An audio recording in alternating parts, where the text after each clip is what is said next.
Kwa jina naitwa Ernest Theonest Kalumna, mmiliki wa kituo cha kulea watoto kutwa Hope Day Care Center ambacho kinapatikana wilaya Temeke, kata ya Sandali, mtaa wa Mamboleo A. Nimebahatika kutembelea banda la Katiba na Sheria ambapo katika wizara hii kuna mambo mbalimbali nimekwenda ili nipate kujifunza.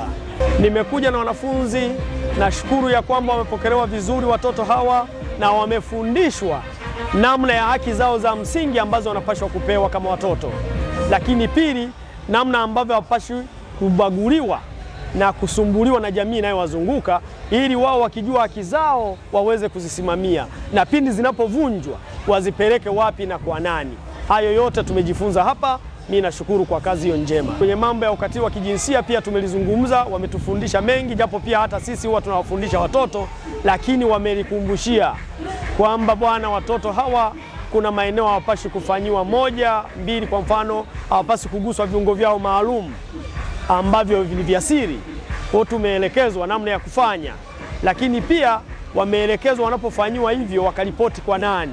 Haya yote ni mambo ya kujaribu kuzuia ukatili wa jinsia na ubaguzi wa kubagua watoto kwa namna ya imani yao, kwa namna ya maono yao, kwa namna ya mtazamo wao na kwa namna ya maoni yao. Kwa hiyo tumepewa jambo zuri sana ambalo mimi kwangu kama Ernest, mmiliki wa kituo cha Hope Day Care, nimefurahi na nimeridhika.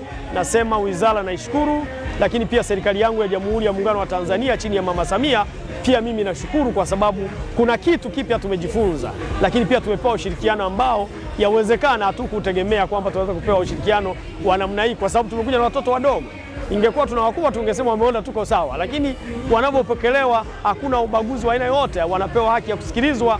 Inaanzia hapa ndani kwamba wanapewa haki, wanaweza kuzungumza, mwelimishaji akiwa amekaa kimya, then akaweza kuwaelekeza jambo muhimu.